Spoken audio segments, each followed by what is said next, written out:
Urbana. En comunicación telefónica ya se encuentra la licenciada Eugenia Dascoli, directora de la Diplomatura de Maltrato Infanto-Juvenil en la Universidad de Flores. Muy buenas tardes, Eugenia. José Bouza le habla. Buenas tardes, José. Te agradezco mucho este espacio de poder conversar con ustedes y con sus oyentes. Bien, y un tema que es candente, ¿no? Que no tiene hijos, que no tiene sobrinos, que no tiene algún chico cercano y que no está preocupado por la violencia, que todos nos preocupa la violencia en toda su gama, pero cuando esa violencia es ejercida hacia los niños, que es el tema que usted nos trae en el día de hoy. Sí, en realidad podemos hablar de distintos tipos de violencia, pero sí, como usted dice, es diferente en el área de lo que es el maltrato infanto-juvenil, que acá nos dirigimos, bueno, a niños pequeños, púberes, adolescentes, donde lo que va a ocurrir es que hay una dependencia del progenitor o del cuidador a cargo, una vulnerabilidad del niño, y bueno, y que termina sufriendo exactamente, bueno, el maltrato de aquel de quien depende. Eso es lo que hace grave la situación del maltrato infantil. ¿Cuál puede ser el maltrato inherente al mayor de los chicos? ¿Cómo lo definiríamos? ¿Qué tipo de maltrato es? Cuando hablamos de maltrato, el maltrato, digamos, es una amplia gama, ¿no? Tendría que ver tanto con aquellas acciones u omisiones que pueden lesionar al niño y que van a interferir en lo que es el desarrollo del niño. O sea, las formas principales de maltrato infantil tenemos el maltrato físico, bueno, que es aquel que quizás tiene más prensa, más conocido, el abuso sexual infantil, la negligencia, el maltrato emocional, los niños que son testigos de violencia de género de sus padres. Digamos, hoy en día uno por los medios también lo que escucha son muchas situaciones de violencia de género, donde estos niños quedan huérfanos, ¿no? Y bueno, y después hay un montón de formas más amplias de violencia, tanto en la infancia como en la adolescencia, que pueden tener que ver con la violencia en el noviazgo. Digamos, hay áreas que tienen que ver específicamente con el ámbito de lo intrafamiliar y otras que tienen que ver ya en el vínculo social o en las instituciones, ¿no? Bueno, noviazgos violentos, podemos pensar también en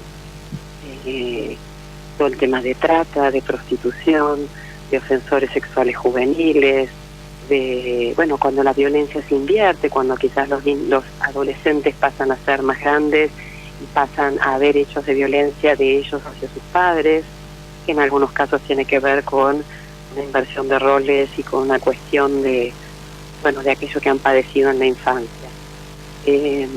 Siempre es complejo trabajar en violencia familiar, no hay soluciones fáciles frente al maltrato infantil, pero lo importante es, bueno, aquellas instituciones como puede ser todo lo que es el ámbito educativo o el ámbito pediátrico, todo lo que es salud, el poder hacer un diagnóstico precoz, poder tener una mirada atenta, una escucha alerta, porque bueno, es la posibilidad de poder ayudarlos, ¿no?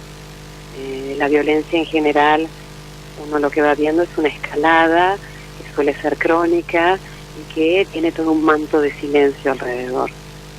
Eugenia, cuando mencionaba noviazgo violento, se me viene a la mente, yo creo aquellos que nos están escuchando...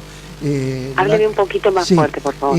Con noviazgo violento, se me viene a la mente en este momento lo que ha sido en estos días la condena perpetua de esta jovencita de 19 años de Entre Ríos, que mató de 2 balazos al novio.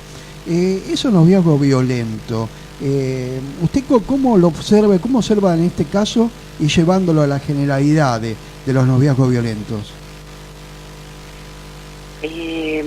Bueno, hay cuestiones que uno ya empieza a vislumbrar dentro del noviazgo, que tiene que ver con la violencia, que tiene que ver con el control sobre el otro, que tiene que ver con la sumisión, con el aislamiento respecto al grupo de pares, muchas veces con conductas estereotípicas, con características de personalidad que se van estructurando a lo largo de la adolescencia, y suele comenzar con lo que tiene que ver con una violencia más del tipo emocional, con la descalificación, con el insulto, que muchas veces los jóvenes lo toman como un chiste, como algo gracioso, con un pellizco, con pequeños indicios, digamos, que van pasando de lo emocional a lo físico y pueden llegar a lo sexual, ¿no?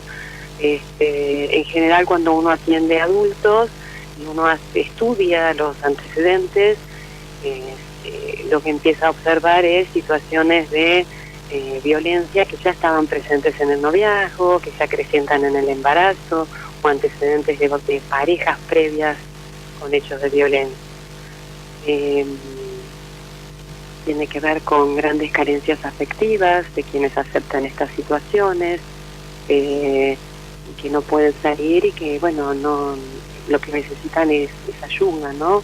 Tanto aquel que es el agresor como quien es la víctima. En este caso en particular, bueno, ella en este momento ya es mayor de edad.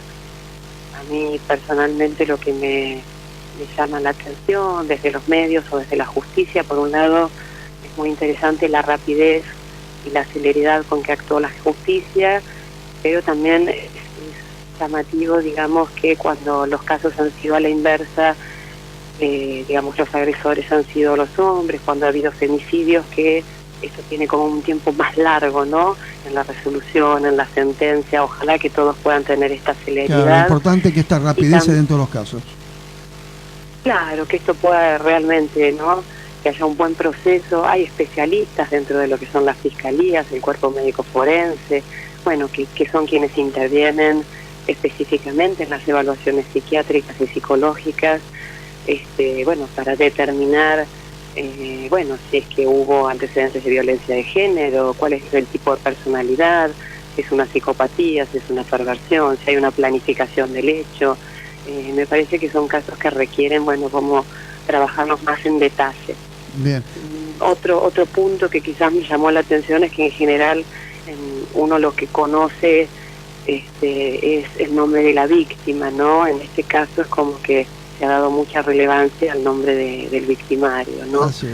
Y creo que en eso tenemos que, bueno, y en los medios y en la sociedad me parece que está habiendo un cambio importante respecto a lo que es la concientización de los hechos de violencia, y bueno, el poder trabajarlos desde la infancia y poder trabajar con las familias y poder trabajar con los agresores.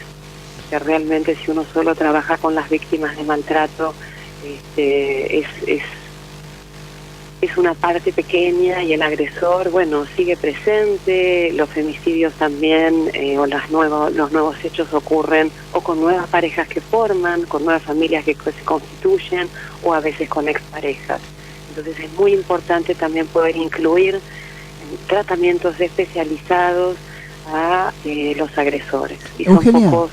le quería preguntar, porque se nos va pasando el tiempo y a veces quedan temas que uno deseaba en el diálogo tocar. ¿Qué es el abuso en las instituciones con respecto a los infantos juveniles?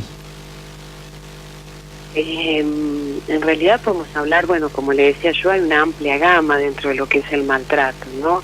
Podemos hablar dentro de las instituciones, bueno, uno puede hablar de lo que es violencia en las escuelas, podemos hablar del acoso entre pares, podemos hablar de malos tratos entre los docentes a los alumnos, de los alumnos a los docentes, de las familias a los directivos o docentes. Bueno, hace poco tiempo fue público todo lo que ocurrió en los clubes de fútbol, bueno, que todavía está en la justicia, ¿no? Y que tenía que ver con cuestiones que eran en realidad con púberes, en relación más al grooming. El grooming es un delito penal que tiene que ver con la búsqueda de una intencionalidad y un acercamiento al niño o al joven con el fin de un objetivo sexual, y con un ingreso que puede ser en la prostitución o en la trata. Licenciada... por eso creo que es muy importante poder trabajar con, digamos, los abusadores sexuales, por ejemplo, son personas que lo que van a buscar es nuclearse de lugares donde haya niños. Sí. Entonces es muy importante aquellos que trabajan con niños, es un buen proceso de selección y de detección para cuidar a la infancia, ¿no? Para cuidar a la adolescencia, porque estos son hechos traumáticos severos y que dejan daños psíquicos en inmediato y a largo plazo. Bien. Licenciada Eugenia Dascoli, directora de Diplomatura en Maltrato Infanto-Juvenil en la Universidad de Flores. Le agradezco esta comunicación, la vamos a llamar a otra oportunidad para ampliar este tema. Sé que han quedado puntos que usted quería desarrollar y que desde aquí, de Prensa Urbana, nos interesa hacerlo, así que vamos a tener otra comunicación próximamente. Bueno, José, le agradezco muchísimo a usted, a todo su equipo de trabajo y a todos los que nos están oyendo. Muchas gracias. Gracias, buenas tardes. Gracias en nombre de la universidad. Bairesprensa.com